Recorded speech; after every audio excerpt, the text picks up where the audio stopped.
Bismillahirrahmanirrahim. Assalamualaikum warahmatullahi wabarakatuh. Innal hamdalillah nahmaduhu wa nusallimu ala rasulil karim wa ba'du. Allah Ta'ala fi Qur'anil Karim wa billahi minasyaitonir rajim. Bismillahirrahmanirrahim.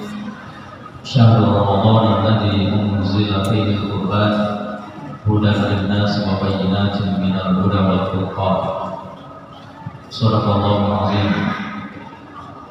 Ma'asyiral muslimin jamaah salat isya, salat tarawih dimuliakan Allah Subhanahu wa taala. Saya bersama-sama kita selalu memanjatkan puja serta puji syukur kehadirat Allah atas limpahan nikmat dan karunia-Nya, taufik dan hidayah yang diberikan Allah Subhanahu wa taala pada malam hari ini, dan atas nikmat yang Allah berikan kita masih mampu melaksanakan salah satu kewajiban kita sebagai umat muslim, yakni beribadah kepada Allah. Mudah-mudahan ibadah yang kita laksanakan senantiasa tercatat sebagai amal saleh Allah Subhanahu wa taala. Salawat ini salam juga selalu kita sampaikan kepada junjungan kita baginda Nabi Muhammad sallallahu alaihi wasallam, kepada keluarga serta para sahabat-sahabatnya. Hadirin jamaah yang dimuliakan Allah Subhanahu wa taala. Beberapa minggu yang lalu saya menyampaikan hadis Rasulullah sallallahu alaihi wasallam yang kaitannya dengan golongan manusia. Ada golongan manusia yang dirindukan surganya Allah Subhanahu wa taala. Dua yang pernah saya sampaikan. Yang pertama kata Rasulullah sallallahu alaihi wasallam, talil Quran. Orang yang gemar, sering, senang banget baca Quran. Bahkan Quran itu nanti di yaumil qiyamah, di akhirat kelak, kata Rasulullah, syafi'an li ashabi, menjadi penolong untuk kita. Kalau yang diucapkan oleh Rasulullah sallallahu alaihi wasallam itu merupakan kepastian, tapi kenapa di dalam diri kita masih ada keraguan dan tidak bersungguh-sungguh untuk meraih surganya Allah Subhanahu wa taala lewat dalil Quran, lewat membaca Al-Quran. Lihat kesungguhan para sahabat, lihat kesungguhan Rasulullah sallallahu alaihi wasallam dan para sahabatnya. Mereka memberikan contoh yang luar biasa. Begitu kuat mereka ibadah kepada Allah Subhanahu wa taala. Bahkan ketika melaksanakan sholat tarawih saja, yang diimami pertama sholat tarawih itu oleh Ubay bin Ka'ab, dan Ubay bin Ka'ab itu ditunjuk langsung oleh Sayyidina Umar bin Khattab radhiyallahu anhu sebagai imam tarawih yang pertama di dunia. Karena Ubay bin Ka'ab itulah, dan di masa Sayyidina Umar bin Khattab itulah dilaksanakannya sholat tarawih. Di zaman Rasulullah tidak ada tarawih. Mereka semua para sahabat Rasulullah sallallahu alaihi wasallam begitu kuat ibadahnya. Sholat tarawih 20 rakaat sampai hatam satu Al-Quran itu satu malam suntuk. Imamnya Ubay bin Ka'ab. Padahal mereka sudah ada jaminan masuk surganya dari Allah Subhanahu wa taala, tapi masih sungguh-sungguh ibadah. Kita tidak ada sedikit pun jaminan masuk surga dari Allah Subhanahu wa taala.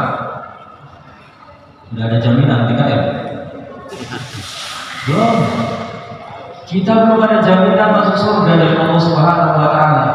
Tapi ibadah kita kendor banget. Ibadah kita loyo.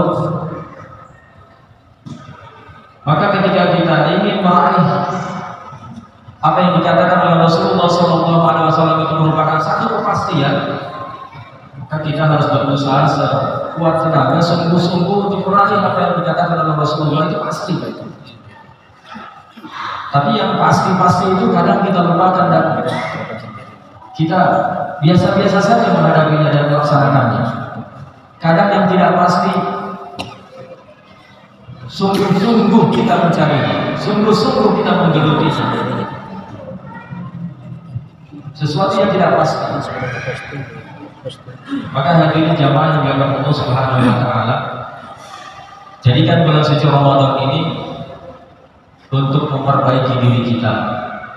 Yang asalnya tidak gemar membaca Al-Quran menjadi senang membaca Quran. Yang asalnya tidak mau membaca Quran, mau belajar membaca Quran. Asalnya tidak bisa membaca Quran, mau dan giat belajar membaca Al-Quran hingga bisa membaca Al-Quran. Lalu yang kedua, wahafizil lisan, orang yang selalu menjaga lisannya, orang itu yang dirindukan surganya Allah Subhanahu wa taala. Dan yang ketiga, wa mut'imil ji'an, orang yang beri makan orang yang dalam keadaan lapar. Berapa banyak orang yang berpuasa menahan lapar dan haus, maka ketika bertemu dengan yang namanya buka puasa, itu kegembiraan yang hakiki yang dirasakan oleh orang-orang yang berpuasa. Berbuka, bertemu dengan yang namanya buka puasa, itu kegembiraan yang luar biasa. Apalagi masih anak-anak, macam-macam makanan dikumpulin, ada es disimpan, ada buah disimpan, ada gorengan disimpan, ada ini disimpan, padahal yang dimakan sedikit. Karena saking senangnya menghadapi buka puasa.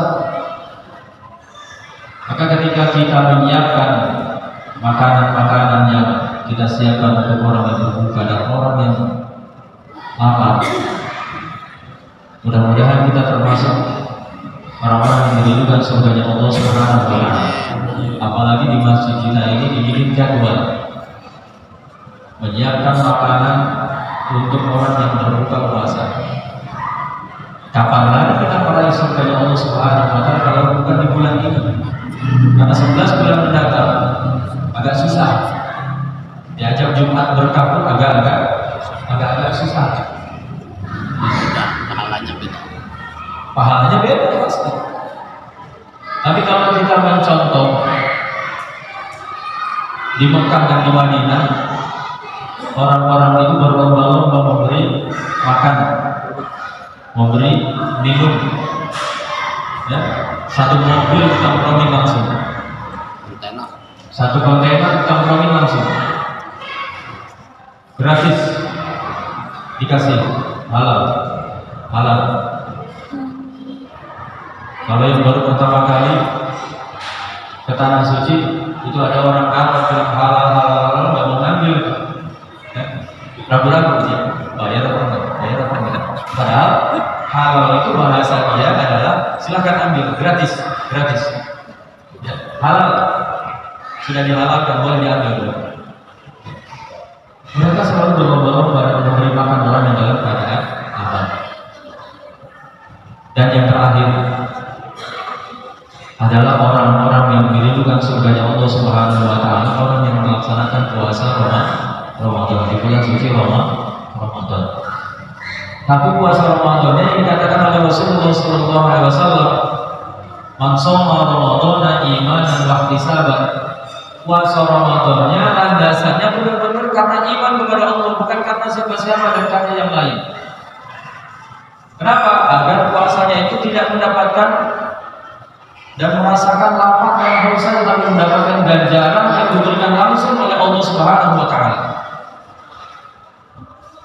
Kalau ibadah yang lainnya langsung pahalanya diberikan oleh kita. Tapi ini beda. Hanya puasa yang Allah Subhanahu wa taala memberikan langsung ganjaran yang kita yang berpuasa. Puasa yang dirindukan surganya Allah Subhanahu wa taala adalah yang landasannya iman karena Allah dan semata-mata mengharap ridha Allah Subhanahu wa taala. Kalau Allah sudah ridho, maka perjalanan kita menuju kampung akhirat itu akan dimudahkan oleh Allah Subhanahu wa taala. Tapi kalau Allah Subhanahu wa taala tidak ridho dengan apa yang kita lakukan, naudzubillah, pulang ke kampung akhirat itu perjalanannya lebih sulit, lebih susah dibanding kita menjalankan kehidupan dunia ini.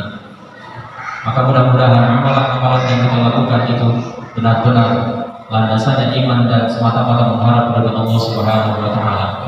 Lalu ganjarannya karena orang-orang yang puasa landasannya iman dan semata-mata mengharap kepada Allah Subhanahu wa Ta'ala itu adalah ghufir lahu ma taqaddama min dzambihi.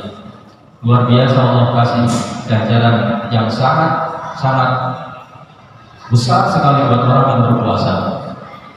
Akan diampuni dosa-dosa kita yang telah lalu oleh Allah Subhanahu wa Ta'ala. Berapa banyak hadis Rasulullah yang menunjukkan bahwa pengampunan dosa di bulan suci Ramadan, dan itu terjadi hanya bulan suci Ramadan, maka kita raih ampunan Allah Subhanahu wa Ta'ala di bulan ini.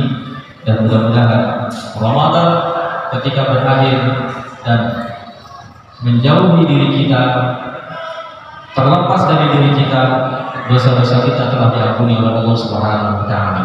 Hadirin jamaah yang dimuliakan Allah Subhanahu wa Ta'ala, 4 golongan manusia yang dirindukan surga Allah Subhanahu wa Ta'ala mudah-mudahan menjadi motivasi kita, menjadi giat membaca Al-Quran, menjadi giat menjaga lisan, menjadi giat memberi makan, dan menjadi giat puasa Ramadan dengan sebaik-baiknya.